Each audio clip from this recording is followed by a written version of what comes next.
कि अगर जनता रो रही है और रोते हुए अपनी गुहार लगा रही है सरकार से, अगर सरकार जनता की बात नहीं सुन रही है, अगर इनको घर से बाहर निकालती है, तो फिर जनता को सर क्या करना चाहिए?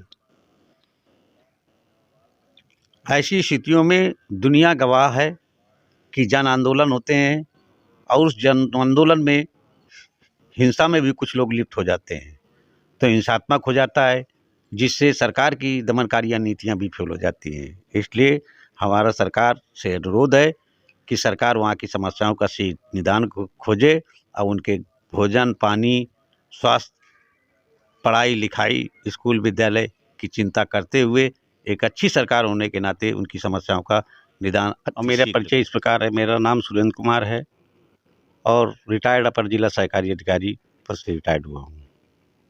चलिए सर, बहुत बहुत धन्यवाद। महोदय जी, मैं आपसे ये जानना चाहूँगा कि अपने लखनऊ अकबर नगर में बहुत बड़ी इस समय महामारी चल रही है। महामारी नहीं कहेंगे उसको, आतंक चल रहा है। लोग बड़ा भयभीत हैं।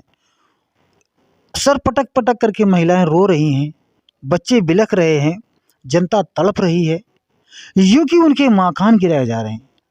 सर, मैं आपसे जानना चाहूँगा, आखिर में जो 1400 मकान के लिए तो बता रहे हैं अभी तक कि 1400 मकान गिरवाने का गवर्नमेंट ने जो शासनादेश कर दिया है, वहाँ पर बुलडोज़र लगे हुए हैं, प्रशासन लगा हुआ है। तो सर ये सब ऐसा क्यों हो रहा है महोदय? इतना जनता को क्यों रुलाया जा रहा है, जनता को क्यों तड़पाया जा रहा है? इसके बारे में सर आप कुछ चर्चा करिएगा।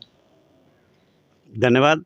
आपने जो प्रश्न किया है, ये मानवता के ऊपर प्रश्न किया है आपने। पहले किसी मानव ने ही आदेश दिया, और रहने वाले लोग कौन हैं? जिनकी क्षति हो रही वो भी मानव है। तो सबसे पहले ये जो आदेश है, ये तुगलकी फरमान है और इंसानियत को, मानवता को शर्मसार करने वाला है। सरकार के लोगों से 70 सालों से वो रहे हैं। सरकार के लोग तब क्या कर रहे थे कि अगर वो सरकारी ज़मीन पर कब्जा बना कर रहे हैं तो उन्हें बेदखल किया जाए। जब उन्होंने बना लिया तो ऐसे थोड़ा बनाया होगा कि जा कर के ईंटा पत्थर गिरवा दिया होगा। उन्होंने कुछ जगह खरीदी होगी किसी के माध्यम से, उसका सरकारी स्टाम्प शुल्क दिया होगा, फिर नगर निगम ने वहाँ सड़कें बनवाई, पानी दिए, हैंडपंप दिया, बिजली रोशनी दिया, शौचालय दिया, सड़कें चौड़ीकरण किया, सुंदरीकरण किया, पार्क बनाए, लोगों ने मंदिर मस्जिद बनाए, गुरुद्वारा बनाए, इसलिए कि सरकार का बर्दाश्त था। सरकार चाहती उस समय जब इसका निर्माण हो रहा था तो उस पर रोक लगा सकती थी, लेकिन एकाएक ये आदेश जारी करना मानवता के विरुद्ध है, जो कि नहीं होना चाहिए। सबसे पहले इसका मेरा एक सुझाव है उन महानुभावों को, सरकार में बैठे हुए लोगों, प्रशासनिक अधिकारियों को, कि एक सर्वे किया जाए। उस सर्वे के माध्यम से ये तय किया जाए कि कौन वैध है, कौन अवैध हैं। दूसरी चीज़, चाहे वैध हों या वैध अवैध हों, सबको उनको पुनर्वास की व्यवस्था की जानी चाहिए। तो सर ये बात वाकई में बहुत ही शर्मसार कर देने वाली बात है कि वो एक कुकरेल नाला था और उस कुकरेल नाले को आज वो कुकरेल नदी बताया जा रहा है, और उस नदी को सुंदरीकरण वहाँ करने का क्या मतलब होता है? वहाँ की जनता जिस तरह से तड़प रही है, जब वाकई में मैं वहाँ तो पहुँच नहीं पाया, मगर कोशिश कर रहा हूँ कि मैं वहाँ तक पहुँचूँ, कि वहाँ चूँकि वहाँ पर जल्दी-जल्दी वहाँ कोई पहुँच भी नहीं पाता है, चूँकि इतना बड़ा वहाँ पर प्रशासन लगा दिया गया है कि वहाँ पर लोगों को निकलने नहीं दिया जा रहा है, वहाँ पर अंदर जाने नहीं दिया जा रहा है।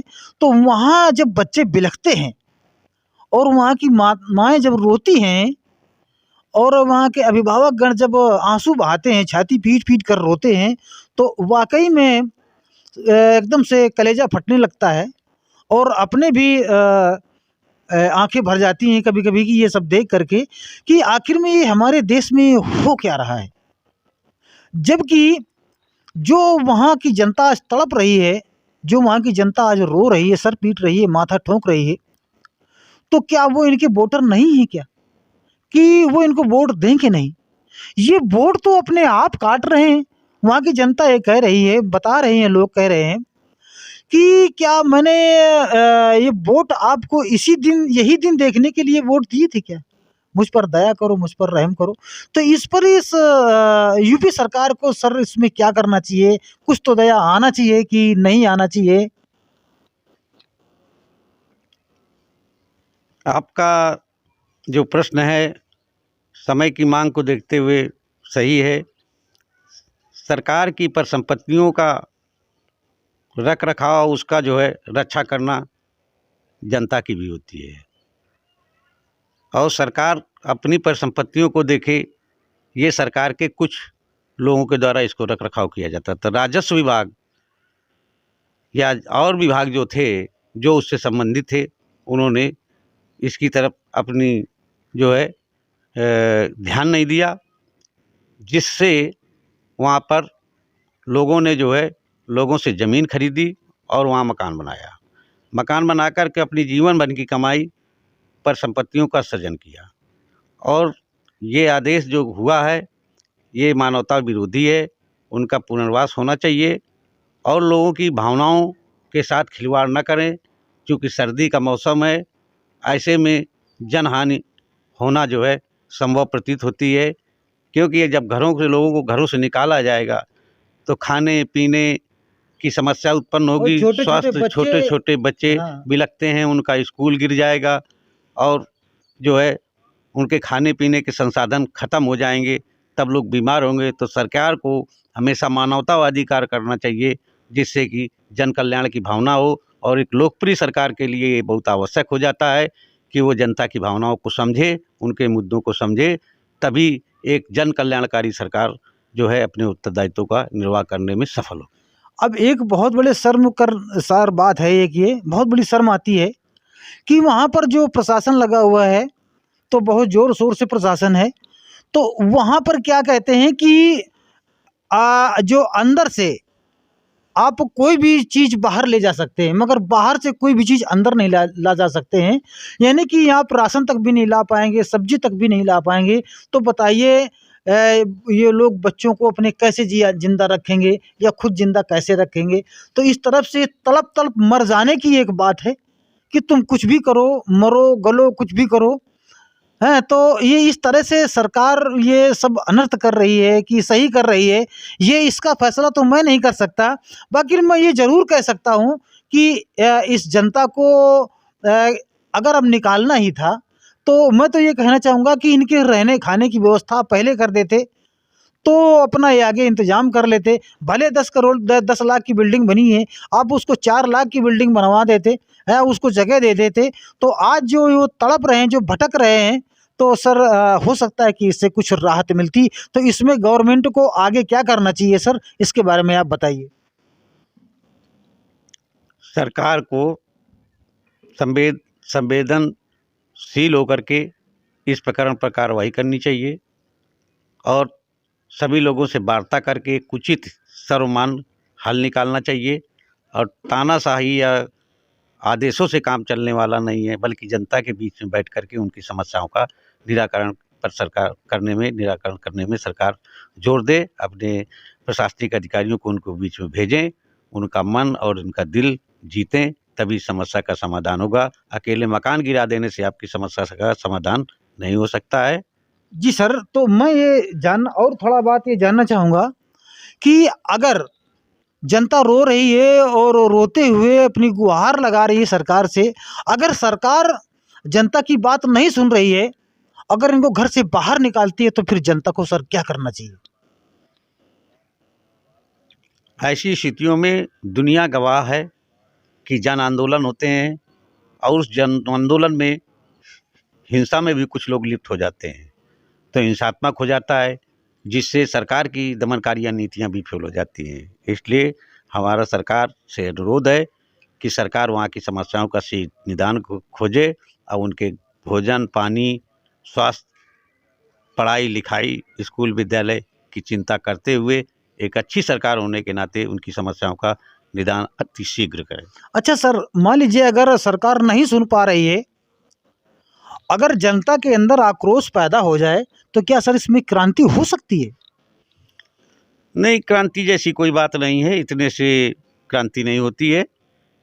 कि लेकिन फिर भी जन आंदोलन भड़क सकता है। इससे पूरे देश में का वातावरण खराब हो सकता है। इसलिए इस वातावरण को साफ स्वच्छ बनाए रखने के लिए ऐसा कुछ भी ना होने पाए, ये जनता का भी दायित्व बनता है, सरकार का भी दायित्व कि मिल बैठ कर के समस्या का समाधान करें। बेघरों को घर दें और पढ़ने वालों को विद्यालय दें, बीमार व्यक्तियों को अस्पताल दें, रोजगार चाहने वालों को रोजगार दें, तभी इन समस्याओं का निदान हो सकता है। और कहा भी गया है कि रोटी, कपड़ा और मकान जीवन की 3 मूलभूत सुविधाएं मनुष्य को जीवित रहने के लिए आवश्यक है। इसलिए मेरा अनुरोध है, सभी से अनुरोध है कि आप लोग शांति का परिचय दें, क्योंकि भगवान बुद्ध ने कहा था कि शांति से सब कुछ प्राप्त हो सकता है। और बाबा साहब ने ही अगर कानून हाथ में लेने की ज़रूरत नहीं है, बल्कि कानून के रास्ते से बताए गए जन आंदोलन एक माध्यम है जिससे सरकार को झुकाया जा सकता है, सरकार को वार्ता के लिए विवश किया जा सकता है। और आपकी समस्याओं का निश्चित रूप से मेरे चैनल के माध्यम से कहना चाहूँगा, निश्चित रूप से जन आंदोलन के माध्यम से सरकार आपकी बातों पर सकारात्मक रुख अपनाएगी और ध्यान दे देगी। अन्यथा सरकार किसी न किसी स्थिति में उसकी सारी योजनाएं निष्फल हो जाती हैं। धन्यवाद छार जी। तो सतमार्ग रॉन्ग नंबर यूट्यूब चैनल के माध्यम से मैं सरकार से भी ये कहना चाहूँगा कि ये जो समाज में अव्यवस्था फैल रही है, जो लोग तड़प रहे हैं और जो लोग आंसू बहा रहे हैं, तो मैं सरकार से ये कहना चाहूँगा कि इनके आंसू पोंछें और जनता को ना तड़पने पाए और जनता ना भड़कने पाए, कुछ ऐसे साधन और संसाधन करने की का इंतज़ाम करे। तो इसी के साथ में मैं जो मेरे व्यूअर्स लोग हैं, मैं अपने व्यूअर्स लोगों से ये कहना चाहूँगा कि अगर ये हमारा वीडियो आप लोगों ने सुना है तो इसके लिए मैं बहुत-बहुत आपको आभार। और ये वीडियो अगर अच्छा लग रहा है, बातें अच्छी लगी हैं साहब की और मेरे विचार जो अच्छे लगे हैं, तो इसके लिए आप लोग लाइक करिएगा और साथियों तक इस मैसेज को ज़रूर पहुँचाइएगा। चैनल सब्सक्राइब नहीं किया है तो सब्सक्राइब कर लीजिएगा। इसी के साथ में जय भीम, नमो बुद्धाय।